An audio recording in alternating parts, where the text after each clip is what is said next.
Bueno, vamos a presentar ahora la conferencia de la doctora Paola Hervis. La doctora Paola Hervis es graduada de la Pontificia Universidad Católica de Guayaquil, Quito, en la Universidad Nacional Autónoma de México, título de especialista en endocrinología por la UNAM de México. Tiene un diplomado en endocrinología ginecológica por la Universidad de Antioquia. Es socio titular de la Sociedad Mexicana de Nutrición y Endocrinología. Es miembro de la Endocrino Society, miembro activo del Hospital Metropolitano. Es nuestra presidenta y miembro activo de la Sociedad Ecuatoriana de Endocrinología Núcleo Pichincha. Te presentamos, Paola, con el tema de poliquistosis ovárica, fenotipos y tratamientos. Adelante. Muchas gracias por la presentación. Muy bien, yo voy a presentarles este tema muy importante y cada vez más común, yo creo que en la consulta de no solamente endocrinólogos, ginecólogos desde luego, y de todos los médicos de atención primaria, y ese es el propósito de esta charla. Bueno, el síndrome de ovario poliquístico es un desorden en donde digamos, de base hay una alteración de andrógenos con acompañamiento o no de disfunción ovárica y también de alteraciones de poliquistes en ecografía. Y desde 1935 fue la primera descripción que se hizo a través de estos científicos Stein y Leventhal, ¿no? Fíjense desde qué época se describen a estas mujeres que tienen esta combinación de síntomas y signos. Y la prevalencia a lo largo de la historia ha variado y es muy alarmante que existan reportes de hasta un 20% de casos de mujeres con este síndrome. Es el trastorno endocrino metabólico más frecuente en la mujer en edad reproductiva. Y la fisiopatología es bastante compleja porque es un desorden multifactorial, en donde hay una predisposición genética. También tenemos cambios epigenéticos, alteraciones de hipo o hipermetilación a nivel genético, a nivel de los receptores en ovario. Se suman además los tóxicos ambientales, todo lo que son disruptores endócrinos, ¿no? La exposición a bisfenoles A, lo que son los plásticos. Ustedes ya han visto que ahora ya digamos, se menciona el BPA free, ¿no? Las glicotoxinas, los productos de la glicolación avanzada, y todo esto conlleva a exceso de andrógenos, que es como el defecto base, ¿no? No se diga si además se añaden factores nutricionales, inclusive intraútero, ya en la infancia, en la adolescencia de esas mujeres, exceso de grasas, de carbohidratos. También hay relación con deficiencia de vitamina D y la resistencia a la insulina que se suma, ¿no? Igual en este entorno de exceso de andrógenos. El estrés crónico, que también es muy característico en las mujeres con síndrome de ovario poliquístico. El tejido adiposo y el cortisol también tienen un papel, y como ustedes pueden ver en esta parte de la gráfica tan compleja, hiperplasia, hipertrofia de adipocitos, también que favorece más andrógenos, ¿no es cierto? Incremento de adiposinas y células inmunitarias del estroma de la grasa, depósito, fíjense, de grasa a nivel hepática, disminución de las proteínas transportadoras de hormonas sexuales, ¿no? Más marcadores de inflamación, más resistencia a la insulina, más estímulo del eje hipotálamo hipofisario suprarrenal, más cortisol, igual más andrógenos, más resistencia a la insulina. Si ustedes se pueden dar cuenta, es un círculo vicioso en el que se ve envuelta estas mujeres, en donde el origen es, como les menciono, puede ser desde la situación inútero, ¿no? Y aquí un poquito para entrar en detalles, el papel de la insulina o la resistencia a la insulina a nivel ovárico y a nivel del eje hipotálamo hipófisis ovárico, tiene la facultad de estimular los receptores de células de membrana folicular, favorecer el crecimiento folicular, más hormonas, y no solamente más estrógenos, sino andrógenos desde el ovario, promueve esteroidogénesis, aumenta los sitios de fijación de la hormona luteinizante en el ovario y la respuesta androgénica, también disminuye las proteínas transportadoras de hormonas sexuales hepáticas, lo cual genera más testosterona libre. Hay más hiperandrogenismo, más hiperinsulinemia, y todo eso también favorece o anula o no permite un adecuado crecimiento de los folículos ováricos. Incrementa la estimulación de los receptores a nivel de hipófisis de la LH y seguimos igual en este círculo vicioso de más estímulo, una maduración inadecuada de los folículos, más hormonas, más andrógenos, ¿no? Y también la relación a la diferenciación, como ustedes pueden ver, entre unos hábitos saludables y además hábitos no saludables. Y es por eso que sabemos que los factores ambientales también tienen un papel en estas mujeres que si bien ya adquirieron una predisposición genética, ¿qué pasa si tienen hábitos no saludables, no? Tienen más riesgo, por ejemplo, en el embarazo, ¿no? De tener hipertensión, de tener complicaciones, de que su bebé o su feto tenga más factores adversos, retrasos intrauterinos, y eso también favorece una programación metabólica, ¿no? Niños con pequeños para edad gestacional, el fenotipo ahorrador que ya conocemos, que favorece el sobrepeso, ¿no? Y nuevamente tenemos más características que más esta condición, inclusive ya desde la parte genética que se adquiere, ¿no? Lo contrario en mujeres con hábitos saludables, ¿no? Y esa descendencia que tendrán. Y es por esto que sabemos que el síndrome también es un resultado de la interacción entre esta alteración de la síntesis de andrógenos, pero también otros factores tienen un componente, la adiposidad abdominal, la obesidad de la mujer y la resistencia a la insulina. Y por eso tenemos heterogeneidad de fenotipos. Como ustedes pueden ver esta gráfica que justamente en el extremo derecho nos muestra una mujer con más de estos componentes metabólicos adversos, y en el otro extremo una mujer que aparentemente luce delgada y que tiene menos adiposidad, pero sin embargo puede tener más hiperandrogenemia, ¿no? Entonces, es por eso que tenemos diferentes fenotipos que ya vamos a hablar. Y antes de ver los fenotipos, recordar que dentro del abordaje diagnóstico, de la historia clínica y el examen, es importante investigar cómo es la aparición de estas manifestaciones de androgenización, si es de rápida aparición, si hay virilización. Acuérdense en que siempre habrá que hacer un diagnóstico diferencial con un tumor o una malignidad suprarrenal u ovárica, pero lo más característico en las mujeres es una aparición más peripuberal o de una progresión lenta, sin virilización, y que de todas maneras estamos obligados a descartar otras entidades, ¿no? Como es la hiperplasia suprarrenal congénita, ¿no? De todas maneras, es importante saber que no ha sido sencillo establecer o definir bien a este síndrome, y por eso esto ha tomado varias décadas. Fíjense en cómo desde el año 1990 el Instituto Nacional de Salud ya pone criterios diagnósticos, y es ahí cuando recién se le da un código dentro de la clasificación del CIE-10 en el año 90, y los criterios en ese momento solo se tomaban en cuenta en cuanto al hiperandrogenismo y la disfunción ovárica. Y a lo largo de los siguientes años o décadas, esto se ha podido hilar más fino, se ha podido encontrar más síntomas, más signos, para hacer un cuadro de alguna manera más completo. Y en el 2012 se hace una extensión de esos criterios y también de lo reportado por las sociedades americanas de medicina reproductiva y la sociedad también europea, en donde se suma adicional al criterio de hiperandrogenismo el criterio de los hallazgos ecográficos de poliquistes, ¿no? Una morfología poliquística ovárica, ¿no? Y es así como nuevamente yo tengo que recalcar que este es un diagnóstico luego de haber descartado otras posibles entidades. Entonces, nuevamente la necesidad de una adecuada anamnesis, examen físico, porque tendremos mujeres a las que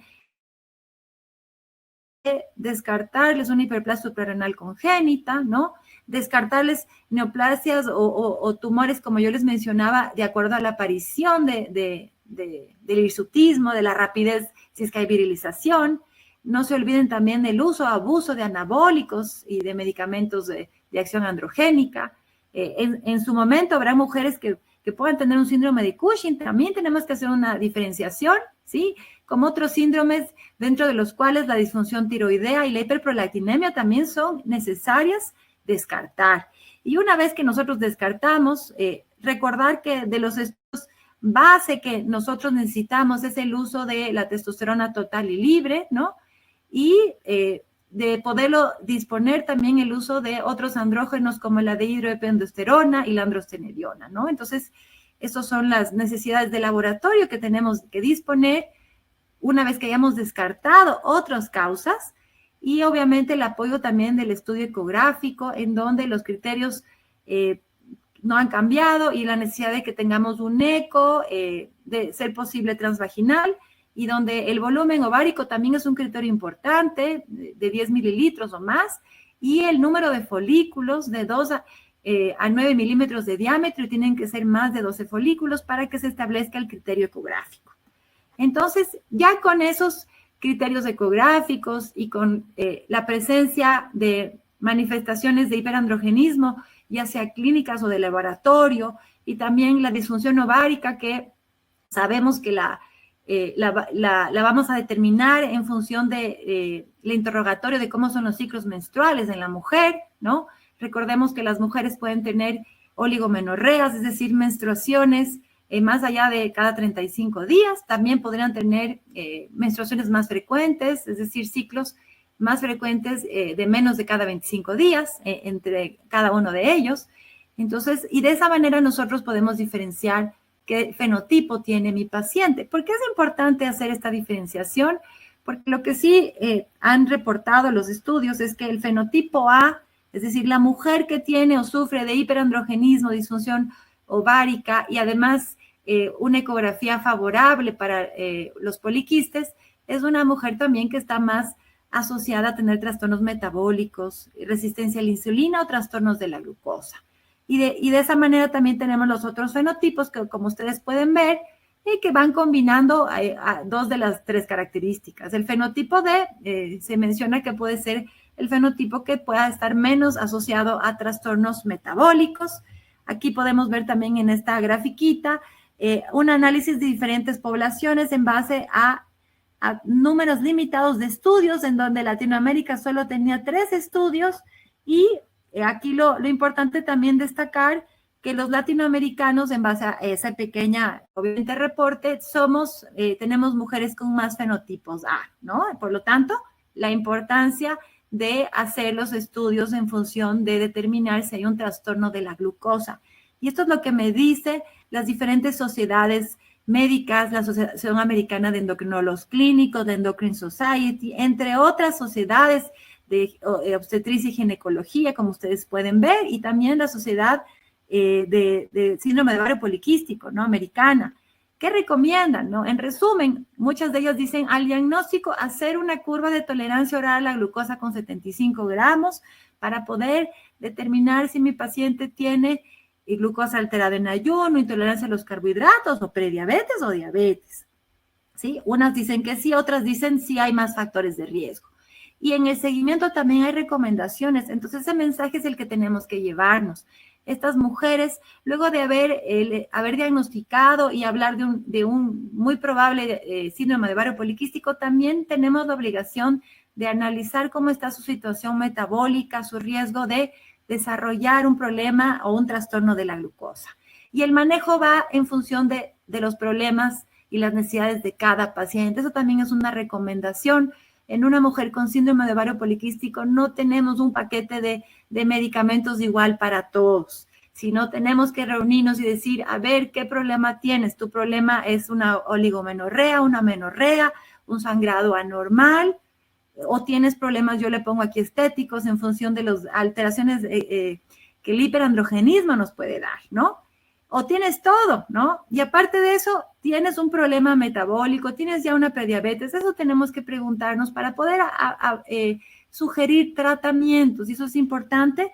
Bueno, también sabemos que las mujeres tienen problemas de fertilidad y ya más allá que eso, ¿no? Detalles en cuanto a hiperplasia endometrial, tienen más riesgo de tener problemas de implantación, y hablamos de la disfunción en el ciclo, de la morfología y la función uterina, ¿no? Y también problemas ya de los receptores hormonales a nivel de endometrio. Entonces, nuevamente les invito a pensar de forma individualizada en cada paciente, ¿no? La base del tratamiento, considerando que son mujeres con riesgo de tener problemas metabólicos, es modificación del estilo de vida, pérdida de peso y restricción calórica. De igual manera, enfocándonos a restringir lo que son azúcares, carbohidratos de absorción rápida y lo que son grasas saturadas, desde luego. Ejercicio, ¿no? El ejercicio, desde luego. Y bueno, y otras medicinas que cada vez quizás se describen más, que podrían ser complementarias y alternativas. Hay sobre el beneficio de asegurar un adecuado aporte de vitamina D cuando hay insuficiencia o deficiencia, y productos que se basan en mejorar la inflamación, la resistencia a la insulina, como el resveratrol, el mioinositol, berberina, ácido alfa-lipoico y omega 3, ¿no? Que en realidad cada vez hay más reportes al respecto. Entonces, si nosotros tenemos una mujer, hablemos de una mujer con un fenotipo, no importa A, por ejemplo, y que tiene datos o alteraciones estéticas, por ejemplo, y que no está buscando fertilidad, entonces, nuevamente yo les tengo que decir, si ese es su único problema, podríamos empezar derivándola con un tratamiento dermatológico, por ejemplo, ¿no es cierto? Si es que esta paciente no tiene problemas en disfunción ovárica, ¿no es cierto? Ahora, si además sí tiene trastornos en el ciclo menstrual, ¿no es cierto? Y tiene un problema de hirsutismo, un problema de acné resistente, de difícil control o rebelde, como yo le llamo, pues le va a ir muy bien un tratamiento combinado, un anticonceptivo combinado, ¿no?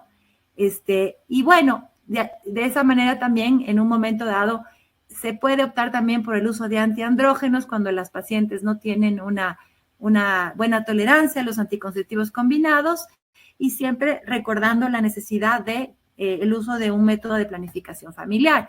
Y es así como tenemos y disponemos de muchas combinaciones de hormonas o anticonceptivos combinados, y porque sabemos además que la parte de la progestina o de la progesterona, y de acuerdo a su acción antiandrogénica, nos ayudará más o menos de acuerdo en las necesidades que tenga mi paciente, ¿no? Entonces, nosotros ya tenemos un sinnúmero de combinaciones que nosotros podemos utilizar si es que necesitamos algo más antiandrogénico, por ejemplo, ¿no? Y aquí en esta tablita también les comparto ejemplos de justamente el propósito del tratamiento, ¿no? Por hablar rápidamente de eso. Fíjense, si nosotros tenemos una mujer que tiene trastornos en el ciclo menstrual, está con hirsutismo y que está con acné, pirona con etinilestradiol, ¿no? Siempre igual de evaluar riesgos de cada paciente y recordar que hay contraindicaciones, ¿no? A una paciente que tiene historia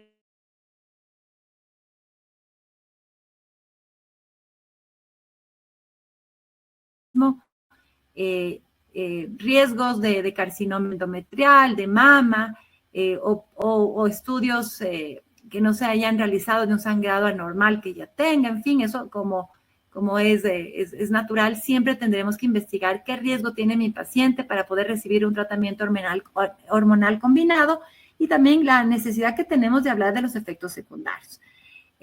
De igual manera, si tengo una paciente que solo tiene trastornos en el ciclo menstrual, pero no tiene alteraciones de hiperandrogenismo, por ejemplo, podríamos usar solamente un tratamiento a base de una progesterona, ¿no? Y hacer un tratamiento cíclico, ¿no? Y bueno, ¿qué hay del uso de la metformina o de las biguanidas?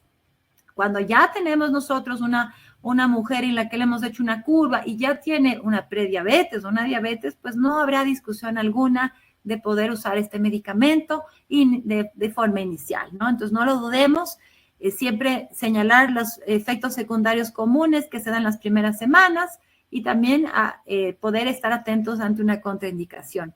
Y los antiandrógenos, la espironolactona, recuerden, en pacientes que igual tienen datos de hiperandrogenismo y que no tienen una respuesta adecuada a un tratamiento dermatológico o cosmetológico, y que tienen una contraindicación para un anticonceptivo oral combinado, pues un antiandrógeno será una muy buena alternativa, siempre, lógicamente, evaluando que tenga un método de planificación familiar, porque no debería quedarse embarazada porque es teratogénico. Y así como la espironolactona, que es muy accesible, también tenemos dutasteride, ¿no? Y bueno, y otros medicamentos que son de uso más de ya para reproducción o para inducir ovulación cuando hay una dificultad a este nivel y que pues son más de uso de especialidad, ¿no?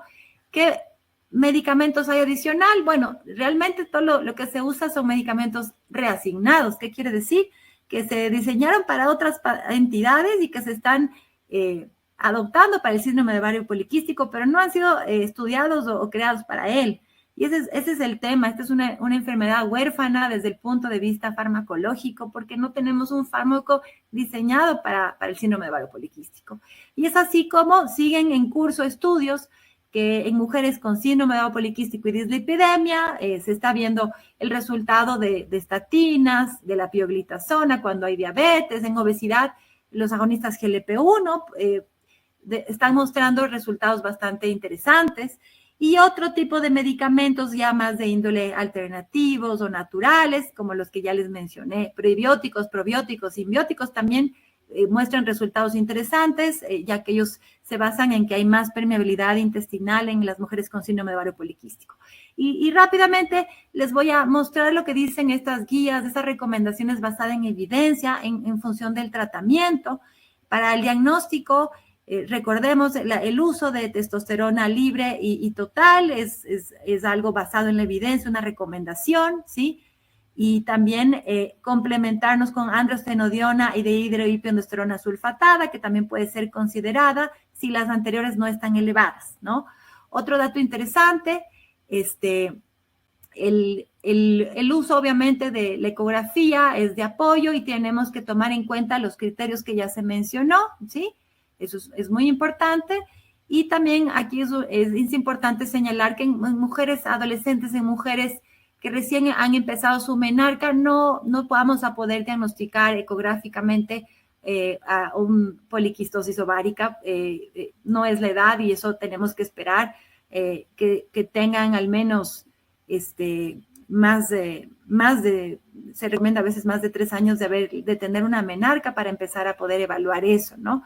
El cambio en el estilo de vida es una recomendación basada en la evidencia y por ahí tenemos que empezar, motivar la pérdida de peso, motivar la disminución de la obesidad central y de la resistencia a la insulina. El uso de los anticonceptivos orales combinados, como ya les mencioné, está recomendado y pueden ser los únicos o los iniciales que se den cuando tengamos una mujer con hiperandrogenismo o ciclos menstruales irregulares. Y también algo importante que aquí me parece interesante señalar, que el uso de la combinación de 35-etilenilestradiol con ciproterona es un anticonceptivo muy común que ustedes habrán usado o escuchado como Diane, por ejemplo. No debería ser recomendado de primera línea.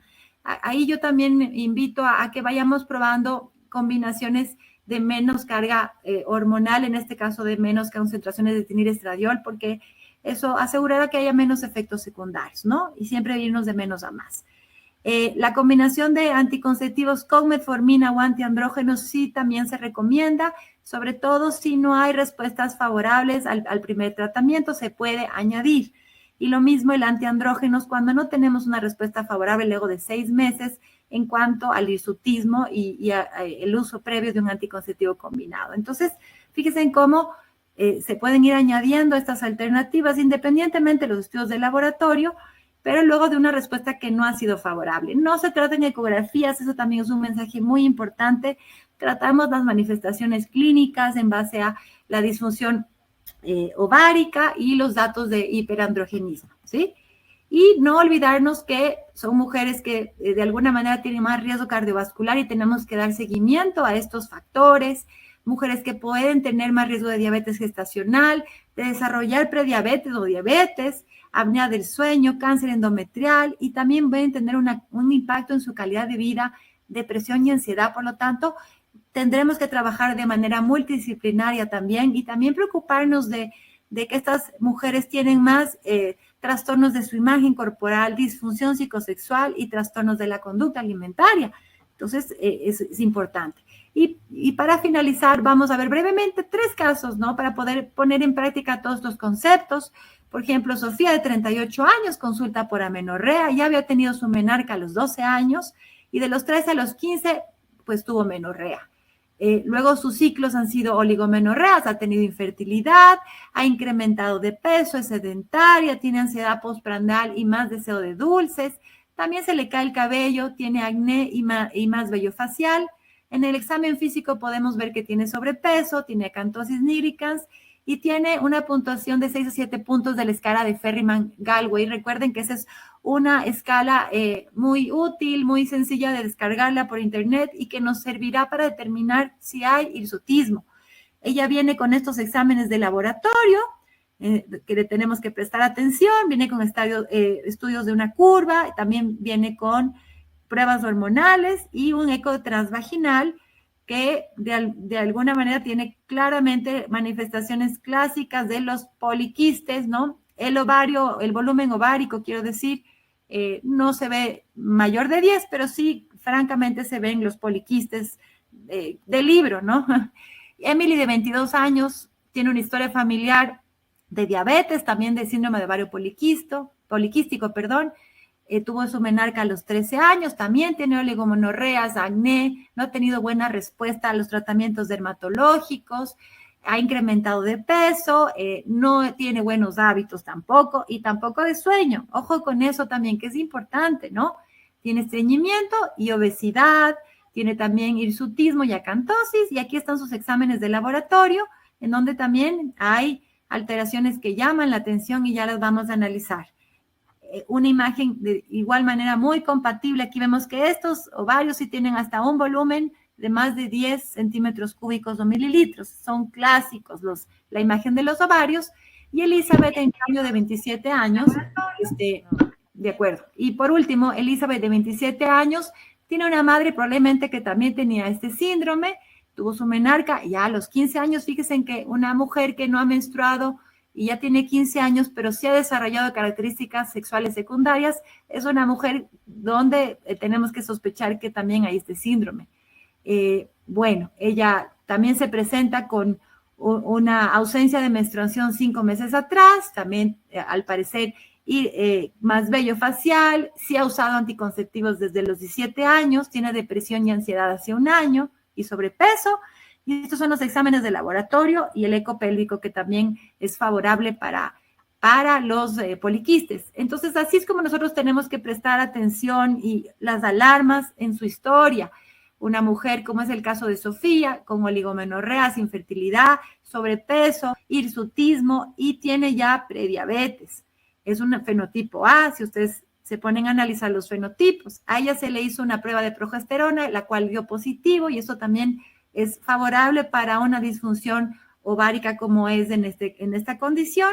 En el caso de ella, quiere buscar fertilidad, por lo tanto se le manda a cambiar estilo de vida y se le añade metformina. A Emily, en cambio, que tenía oligomenorreas y tenía datos de hiperandrogenismo con obesidad, vemos que los exámenes de laboratorio muestran una resistencia a la insulina importante y que también tiene una testosterona libre elevada. Y en este caso ella trajo una hemoglobina glicosilada también elevada, entonces a ella también se le recomienda cambio en el estilo de vida, se le envía al dermatólogo porque nunca había ido y era importante valorar cómo iba a responder, metformina, y le pedimos que vigile su ciclo menstrual para ver si en realidad necesitamos un tratamiento para ello. Y Elizabeth, de 27 años, también con oligomenorreas, ella tiene migrañas, eso también es algo que nos tiene que merecer un cuidado, porque un uso de un anticonceptivo oral combinado podría también dar más migrañas, ¿no? Su estado de depresión y ansiedad también es algo por lo que hay que tener cuidado en el manejo hormonal, si es el caso. Tiene sobrepeso y acantosis, a ella se la clasifica como un fenotipo D, también tiene resistencia a la insulina, por lo tanto le hemos pedido que mejore sus hábitos. En el caso de ella, para evitar los efectos secundarios que pueden dar los anticonceptivos combinados, darle un tratamiento a base de una progesterona, y la metformina es una alternativa inicial que se le ha ofrecido, ¿no? Y para finalizar, concluimos, recuerden que este es un trastorno multigénico complejo y que tiene también influencias epigenéticas y ambientales. La patogenia no está del todo conocida, como hemos visto, pero hay varios factores que lo agravan y es nuestra obligación hacer que, sobre todo, el manejo del estilo de vida o las modificaciones en nutrición y en ejercicio son fundamentales. Además, la importancia de que tratemos a cada mujer de forma individualizada, que podamos hacer una diferenciación de fenotipos, lo cual nos va a ayudar también a valorar ese desarrollo, ese pronóstico, esa evolución de nuestras pacientes y poderle dar el mejor tratamiento y de una manera también individualizada. Necesitamos más investigación, necesitamos conocer más nuestras estadísticas de epidemiología, las comorbilidades y de tratamiento específico de esta condición tan importante y prevalente. Muchas gracias. Felicitaciones, doctora Pau. Excelente charla. Hay algunas preguntas en el chat. En honor al tiempo, quiero que contestes si sirve el índice de OMA en este tipo de pacientes. El índice de OMA, en realidad, justamente en la bibliografía, yo creo que en la mayoría de la literatura no es algo que está recomendado. Yo sé que se lo describe. Y en la práctica es un índice quizás que más lo utilizamos a manera de investigación, ¿sí? También tomando en consideración que la insulina también tiene sus complejidades y muchas veces no se mide bien en los laboratorios. Entonces, puede ser una ayuda, sin embargo, la recomendación de las sociedades médicas es la curva de tolerancia oral a la glucosa, ¿sí? Ahora, cuando nosotros no tenemos, digamos, una prediabetes o una diabetes determinada por curva y tenemos una insulina bien elevada y datos clínicos que ya lo van a sugerir, como es la acantosis, el sobrepeso, la obesidad, obviamente se asume que hay una resistencia a la insulina, ¿no? Y es parte digamos, muy característica en estas mujeres. Entonces, en realidad, no está recomendado como estudio inicial. Yo sé que se usa muchísimo. Tal es el caso que yo les compartí, casos clínicos de pacientes que llegan a la consulta con eso. Yo creo que nosotros lo medimos con bastante frecuencia, pero la recomendación en realidad es hacer las curvas y valorar directamente trastornos de la glucosa, ¿no?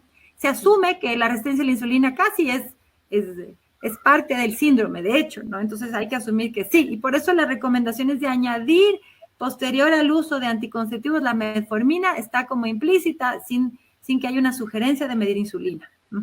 Perfecto. Hay otra pregunta. ¿Cómo se relaciona la alteración de la microbiota intestinal con el desarrollo de poliquistosis ovárica? ¿Cómo se podría tratar este desbalance en la microbiota intestinal?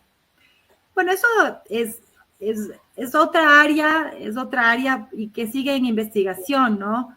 Hay muchos estudios, de pronto de revistas más de ciencia o de microbiología, ¿no? Tal vez también es uno de los fundamentos donde la medicina funcional, ¿sí?, se basa bastante en el uso, por ejemplo, de los prebióticos, probióticos y todos esos compuestos más de índole natural, ¿sí? Entonces, en realidad... ya no hay evidencia. No tenemos una evidencia fuerte. Es interesante, hay muchas cosas, como yo les decía, estos serie de compuestos más naturales, el mionositol, el resveratrol, la berberina, que se describen, ¿no?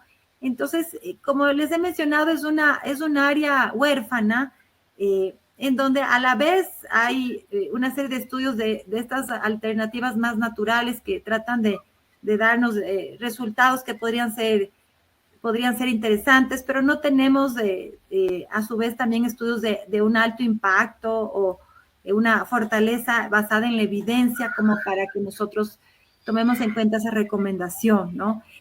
Yo sé que la medicina funcional sí usa o se basa mucho en ello, ¿no? Entonces eso, pues yo creo que es otra área, ¿no? Que no estamos ahorita nosotros enfocados en esta charla. Y la última pregunta, que creo que ya estamos sobre el tiempo.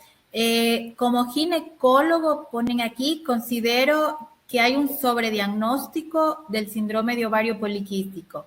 ¿Qué considera usted, doctora Hervis? Y ese es un problema a lo mejor contradecirlo al doctor o al ginecólogo, pero en realidad esta es una entidad muy compleja, ¿no? Muy amplia. Estamos viendo que es una patología multifactorial y en realidad si nos basamos en los criterios más recientes, ¿no? Y si tomamos en cuenta bien estos criterios clínicos y de laboratorio, ¿sí? Pues es verdad, tenemos una prevalencia cada vez más alta, ¿no? Y en algún momento puede ser difícil diferenciar qué realmente se debe a esta condición ovárica o esta condición donde a lo mejor la base o el defecto básico es el hiperandrogenismo, versus hoy en día mujeres que tienen malos hábitos y que tienen sobrepeso y que también tienen estos defectos metabólicos o estos defectos hormonales o este desequilibrio propio del mismo sobrepeso y obesidad. Entonces es difícil saber decir a quién le atribuyo a lo mejor un fenotipo no A, pero otro fenotipo que no incluya, por ejemplo, una imagen de por medio para el diagnóstico, o a quién más bien le inculpo de un tema de obesidad y sobrepeso y malos hábitos. Sí es difícil responder. Y yo muchas veces en la consulta le digo a la paciente, a lo mejor no vamos a llamarle de alguna manera si es síndrome o no, pero usted tiene este y este problema y tenemos que actuar o tratar de mejorar cada uno de estos síntomas o signos que le están afectando. Pero es difícil porque, claro, no hay una prueba de alta sensibilidad como para decir, aquí ya hay un diagnóstico. Esa es la verdad, ¿no? Entonces, pues yo puedo darle la razón o no sabría si contradecirlo, o tal vez no ponerle una etiqueta a esta condición, pero sí pensar en esa serie de síntomas o signos y los riesgos que tienen estas mujeres que tienen este desequilibrio finalmente hormonal, ¿no? Y todas estas posibles complicaciones metabólicas. Perfecto, Paola. Linda tu exposición. No, muchísimas gracias y gracias a ti por moderar y coordinar esta charla.